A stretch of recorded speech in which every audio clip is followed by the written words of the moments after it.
Oh no, it's stuck. It's stuck. There we go. That's hot. How's it going, guys? This is Coach Kelowna and Coach Wolverine. Coming at you with a conversation over drinks. And getting comfortable, being uncomfortable. It's very uncomfortable outside today. So for those of you in the Americas, it is currently minus 35 degrees outside Celsius, which a friend of mine gave me the equation, and I can't remember what it is, but I think it's like 33, minus 33 Fahrenheit. I think we run the numbers when we get back inside.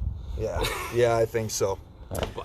So, first things first, we had a discussion before we did this, and last episode, that we were going to try and do 10 minutes outside like this all the time.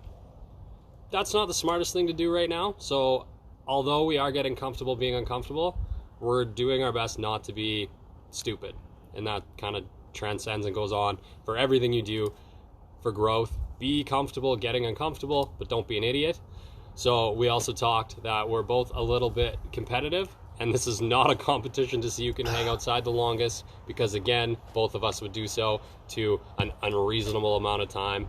But we are going to touch on a couple success myths and things that just kind of irk us in the wrong way, and we're going to touch on those and break those down a little bit on why they're just not true and what really is.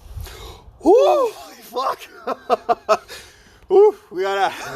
That was fun. And just why it is important to stick to certain basic principles and not get caught up in all these myths and all these flashy things that we see going on. All right, so myths about success that really grind my gears. One, you got to grind through everything. You got to push through. You got to, just keep going and never quit. So the reason why this irks me, when people say you got to stay up to the wee hours of the morning, and then you have to be up at 4 a.m. as well just to hit your success, no.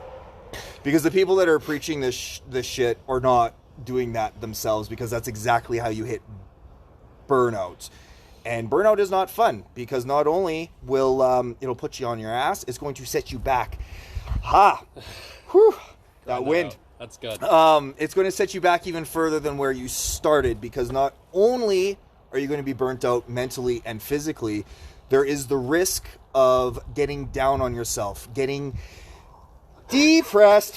Holy man, getting depressed because you're falling backwards, and nobody wants that, right? So this is where a person would practice self-care. They would practice self-love. What are your thoughts on this, Kyle? I think one of the biggest things we learn when we take anything that's more like certificates of wellness, or I've taken courses in the science of well-being and all of these things, they're talking about the balance and the importance of so many things: recovery, mental health, taking time, grounding, gratitude. All these practices that are positive for the body are things that get given up when you want to go get on that grind set or do the 5 a.m. thing because you were told you were to do so. There's no individuality in that. That works for some people. Some people, you know what? They're going to get addicted to the 5 a.m. thing. I'm not a morning person. Dylan's definitely a way more morning person than I am. But finding what works best for you and being able to build around that in a way that is custom to your life is the way to success. And consistency, you're going to hear that a shit ton from both of us. Consistency, no matter what it is. If you want to put your work in at 5 a.m., 5 p.m., 2 a.m., it doesn't matter, as long as you can do it consistently and get good work done. And that's what you need to find, is what works for you. You're still grinding, you're still doing it, but you're not a part of a club, because the club is whatever makes you feel good and whatever the best approach to balanced wellness is, so that you can go out every day, 24 hours a day, be a good person and be positive. Absolutely. So what's your number one myth that you dislike about success? About that we have to? I think everybody's success, one thing I hate is it's so wrapped around materials. And I know we didn't touch on that earlier, but yeah, that's a good point. the just material things, and we even talk about it through like business school and marketing, is hey, if you want to show up in X and Y, you're going to instantly get more value out of it. And I think we still are stuck in this material thing where that is a sign of success. And honestly, the amount of people that we meet that have success, it's not their materials that make them successful. It's their mentality, it's their ability to grow, the ability to be consistent, and all those other things. So I know both of us have met a lot of people that have a lot of money and a lot of material things, but I can say the one thing that's congruent along all the ones that I truly look up to is the way they approach things and not what they approach it in. Yeah, I agree with you on that. So what is your definition of success? What is your version of success? When can you say that you've made it? When I'm living like my purpose, I guess, in that sense, and that's kind of self-reflection, like I've talked about, is establishing the purpose for myself, basically waking up and empowering others to be more successful and to pull more out of their day. I call them everyday athletes, and we approach every day to pull as much as you can out of every day. And that's when I start seeing myself as being successful, is the more people I reach and the more people I can help, and the more even myself living in that example is success for me. I like it. Yeah. My definition of success is a matter of the experiences that you share, what you can recall, the journey on the way to your end destination, and stuff like this, right? Like being able to look back and be like, yeah, to get comfortable being uncomfortable, we stood outside in minus 5 degrees just because. Yeah. I guess on the journey, that was the biggest thing. The journey lasts exponentially amount longer than the success, because success is an end goal. Yeah. Right. So with that, you need to, and I'm stoked to look back at all this stuff. They just think we're ridiculous. I know that guy. To look back on all these, even looking back at our first video and how much fun it is and the feedback that we've been getting, I'm just excited. So. Me too. You ready to? Yeah. So we're gonna go inside and carry this on inside, because it's oh, my door's closed. Borderline dog. Okay.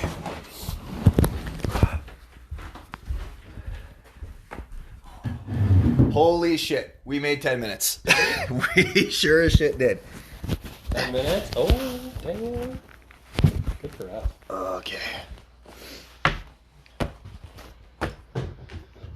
I'm going to leave the tube on, I think.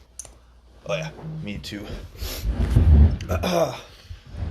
All right, so now that we are in the confines of my warm house and you can look down into my bathroom, I have to figure out how to do the camera better. Yeah. We'll be all right. They know I'm here. Yeah, I think we kind of touched on the big ones that are bothersome. I know one thing that you mentioned when we were kind of hashing it out was the idea of being a self-made success. And why don't you tell us how you feel about quote-unquote self-made successes? I'll just close that door so we're not staring all the way down.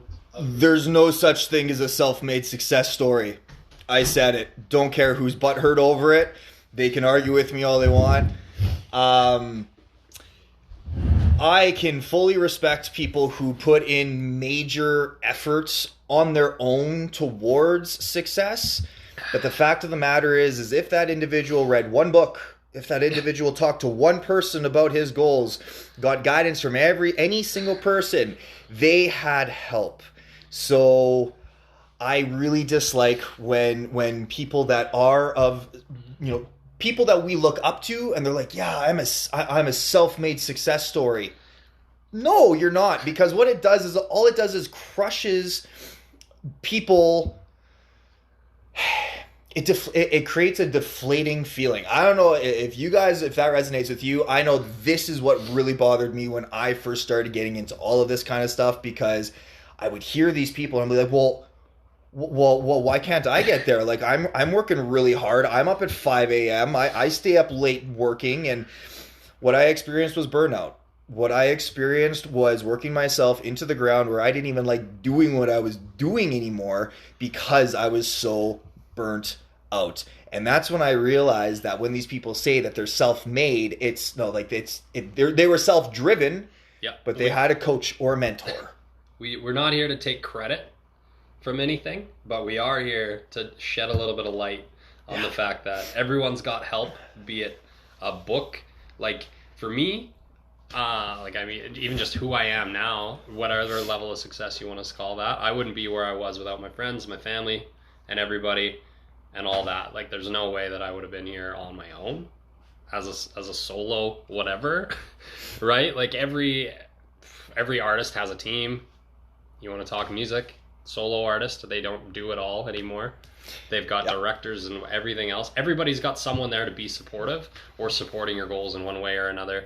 But some of us, we are the ones that went to the store to buy a book because it was our idea, because that's the effort we wanted to do. That we're not taking credit away from the actions that you did, but we are just drawing lines for those that think asking for help or looking for a mentor, looking for a coach, or looking for turning to someone close to you for support. If like, you're not supposed to do that. You're not supposed to do that because I want to be self-made.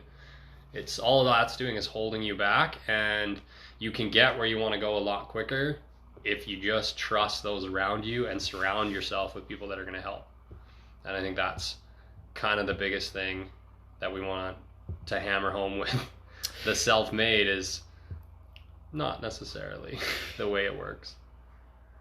Basically, the roots as to why it bugs me so much is because it deters people from asking for help, because we get in our own heads and compare ourselves that, well, if this person didn't ask for help, why should I have to ask for help? And that's not the case at all. If you need help in any aspect of your life, talk to somebody, ask for help. That is, as Kyle just said, that is what friends and family are for. Like, support. And all what ends up happening is getting down on yourself. And then again, that's when that burnout, the taking 2 steps back as opposed to only 1 step back. And the other thing is like, you don't need to get up at 5 a.m. If you want to sleep until 8, you can still become successful.